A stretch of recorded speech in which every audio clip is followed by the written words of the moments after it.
Uma boa noite a todos. Cumprimento a cada um de vocês, desejando que a paz do Mestre Jesus encontre repouso em nossos corações. De acordo com estatísticas do último censo, um número expressivo de pessoas em nosso país se diz cristão. É um contingente que perfaz cerca de 90% da população brasileira. Em um país com um percentual assim tão acentuado de pessoas supostamente cristãs, o seu quadro social, político e econômico deveria ser necessariamente diferente, moralmente mais elevado. Pois, como bem nos disse Jesus, os seus discípulos serão reconhecidos por muitos se amarem. Mas não é bem isso que se vê. A sociedade brasileira apresenta em seus mais diversos setores, distanciada daquilo que se pode considerar como uma vivência cristã legítima. Dentre os seus mais diferentes segmentos sociais, destaca-se a família, que vem revelando frequentemente a necessidade de um acompanhamento, de um suporte mais firme e mais seguro, que a norteie, que a direcione aos rumos de uma conduta moral edificante junto aos seus membros. Jesus considerou a família, o berço doméstico, como sendo uma verdadeira escola de almas. E isso é para nós, hoje, algo indiscutível. E que podemos perceber perfeitamente em nossa família.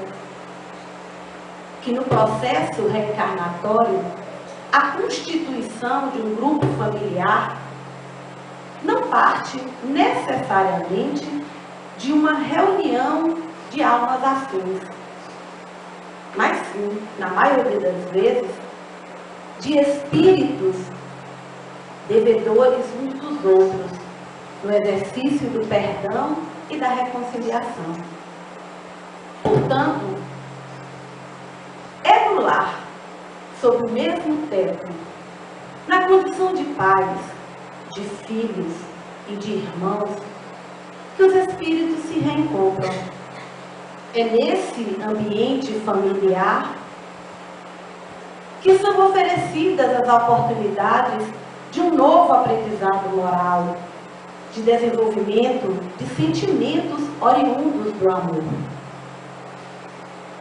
Portanto, a função educadora e regeneradora da família é extremamente delicada. Não só pela oportunidade de ascensão do espírito em sua escala evolutiva, mas também pelos rumos que ela pode e é capaz de dar à sociedade. No livro Luz do Lar, o espírito Sheila, por meio da psicografia de Chico Xavier, apresenta-nos considerações relevantes sobre a dimensão da família no seio de uma sociedade. E em sua mensagem, ela nos faz a seguinte orientação: organizemos o nosso agrupamento doméstico do Evangelho. O lar é o coração do organismo social. Em casa, começa a nossa missão no mundo. Entre as paredes do templo familiar, preparamos-nos para a vida com todos. Seremos lá fora, no grande campo da experiência pública, o prosseguimento daquilo que já somos na intimidade de nós mesmos. Portanto, acreditando ser a família esse importante suporte de sustentação de uma sociedade, acreditando também ser a família um porto seguro, onde o espírito reencarnante ancora a base da sua nova vida, é que a proposta do estudo deste tema desta noite é de fazer-lhes um convite para que possamos intensificar, e para aqueles que ainda não o fazem, instalar, implantar a prática do Evangelho no lar como uma vivência espírita de fundamental importância para uma construção edificante dessa nossa atual caminhada reencarnatória no seio familiar e social. A palavra Evangelho, ela vem do grego e ela significa boa nova, boa notícia. Portanto, quando falamos em Evangelho no lar, estamos nos referindo em trazer a boa nova, em trazer a boa notícia para dentro do nosso lar, para a nossa família, de forma a propiciar harmonia e paz para todos. O culto do Evangelho no lar é uma reunião fraterna entre os componentes do lar, que visa transformar o lar terreno num ninho de amor, de aconchego, de colaboração e de perdão entre os integrantes de uma família. É uma reunião onde se estuda os ensinamentos de Jesus. A prática constante do Evangelho no lar também visa refletir sobre a nossa conduta diária e a adequação dos nossos atos dentro dos princípios cristãos. E é capaz ainda de promover uma higienização na atmosfera psíquica do lar. Durante o culto do Evangelho no lar, ou o culto cristão no lar, contamos com a presença da espiritualidade amiga, que irá promover, como já disse, uma higienização no ambiente doméstico e também de seus moradores. E muitas vezes, esses abnegados irmãos, eles trazem espíritos sofredores para ouvirem uma palavra amiga, para se beneficiarem das energias salutares presentes no ambiente. Temos notícias, sabemos que os lares que mantêm essa prática com frequência apresentam uma luz que é vista no mundo espiritual, sinalizando ser ali um lar cristão. Mas fato é que a complexidade da vida moderna tem a cada dia dificultado a reunião de familiares para a troca de ideias, para uma reflexão conjunta, para referenciais sublimes de pensamento e de ação. No cotidiano familiar, as oportunidades de diálogo são cada vez mais escassas. É cada um tocando a sua vida, é cada um dando conta dos seus problemas. E com o passar do tempo, as pessoas passam a estabelecer relações, passam a se envolver com outros ambientes, com outras pessoas, que passam, por consequência, a influenciá-las e a influenciar também os seus lares. Se a vivência no lar for caracterizada como uma vivência perturbada por pensamentos, por ações pessimistas, distanciadas do amor, o simples contato com pessoas rancorosas, com pessoas invejosas, ciumentas, de pavio curto, de pensamentos e de atitudes negativas, pode apresentar, nesse simples contato ou breve contato, uma influência desastrosa na vida dos indivíduos e dos seus familiares. Por isso, durante a prática do Evangelho no lar, é feita uma faxina no campo espiritual das nossas casas. E cortinas de proteção fluídica são construídas visando amortecer as vibrações negativas de qualquer ordem que possam ser lançadas contra nós pelos nossos desafetos.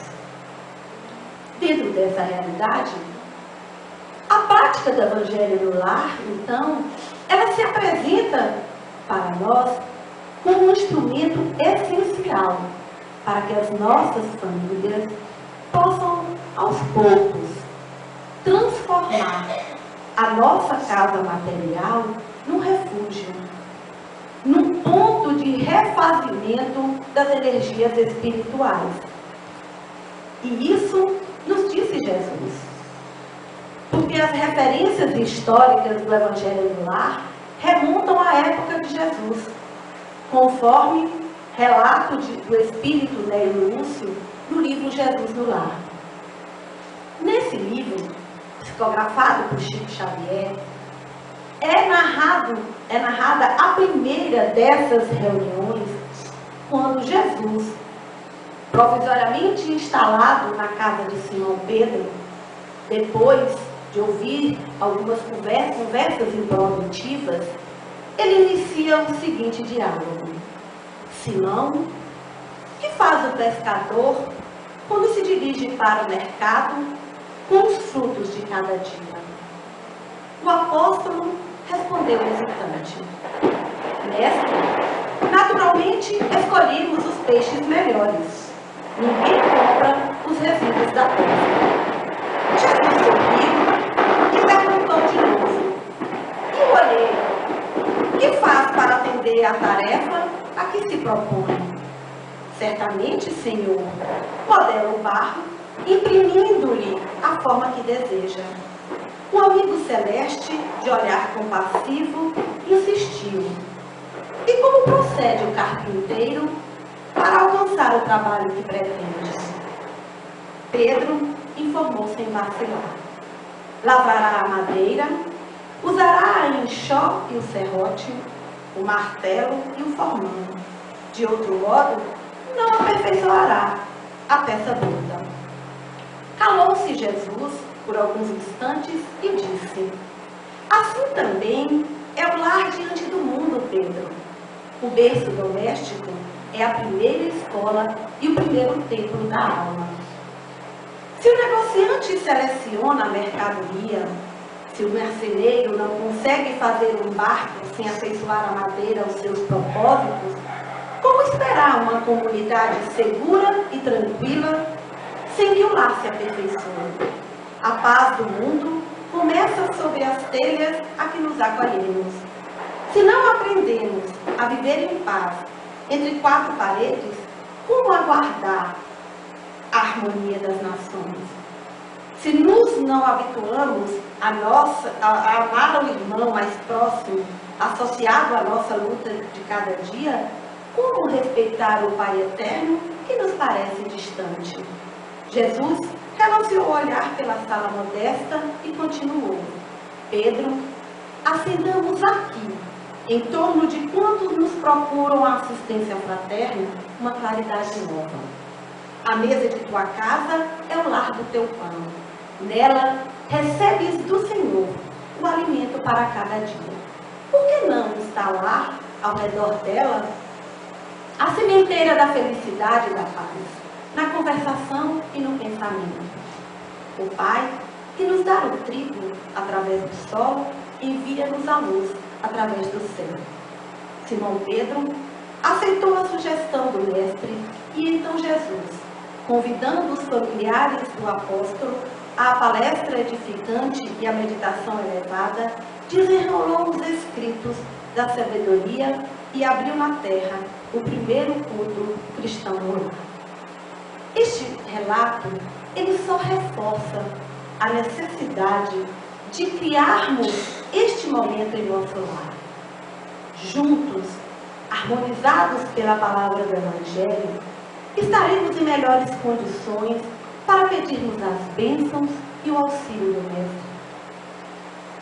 E Jesus assim nos prometeu, conforme registro no Evangelho de Mateus. Quando estiverem 2 ou mais criaturas reunidas em meu nome, eu entre elas estarei. A reunião do Evangelho no lar, ela não segue um ritual. Ela reveste-se da maior simplicidade. Geralmente, ao iniciar uma reunião, faz uma prece simples e espontânea. Depois, procede à leitura de um tema edificante, buscando sempre a essência dos ensinamentos de Jesus e sua aplicação em nossa vida diária. Em nosso caso, recomenda-se a leitura do Evangelho segundo o Espiritismo. Logo depois, fazer comentários sobre o tema lido e logo após, fazer vibrações por aqueles que sofrem, pela harmonia dos lares desajustados, pela paz, pelo nosso próprio lar. Por fim, encerrar com uma prece. Alguns cuidados, entre tantos outros, devem ser tomados, como, por exemplo, evitar polêmicas, evitar desviar do assunto. Devemos escolher o dia e o horário convenientes aos membros da família e segui-los rigorosamente para facilitar a assistência espiritual. Devemos tomar cuidado para não transformar essa reunião de estudo e de oração em uma reunião de trabalho mediúnico. Como sugestão, podemos fazer uso da água fluidificada, de música, de uma leitura complementar. Nesta perspectiva, então, sendo a família a base de todos os relacionamentos em todos os níveis de uma sociedade, é salutar que implantemos em nossos lares este hábito saudável, agradável de fazer o Evangelho. Algumas pessoas divergem da doutrina espírita, mas ainda assim divulguem, porque, como vimos, o Evangelho no lar, ele não é de propriedade da doutrina espírita. Jesus não ensina apenas aos espíritas. Jesus e seu Evangelho é para a humanidade. E qual família não passa por transformações? Qual família não passa por tormentos? Qual família não necessita de oração? Em toda e qualquer religião, as carências e necessidades são as mesmas. E Jesus sabe disso. Sendo assim, independente do credo que se processe, esta reunião semanal para o estudo e a leitura do Evangelho é imprescindível. Pois além desses benefícios já citados, ela torna Jesus uma presença constante em nossos lares, afastando toda e qualquer influência negativa. E sobre isso, reforçando até o que foi dito, André Luiz, no livro Os Mensageiros, ele nos diz que quando no lar são construídas paredes espirituais com as substâncias sublimes do amor, da dedicação e da ligação com Jesus, afastando o lar da atmosfera miasmática da crosta, somente entram nesse ambiente doméstico os espíritos autorizados. E mesmo assim, os espíritos que o guardam é que terão que abrir a porta. Portanto, quando abrimos as portas das nossas casas e do nosso coração para a prática do Evangelho no lar, estamos acendendo uma luz no lar e fazendo com que o mal se afaste, com que o mal bata em retirada. O Evangelho no lar é uma escola de Jesus, onde se aprende a amar o próximo como a nós mesmos, para que aí sim possamos amar a Deus sobre todas as coisas.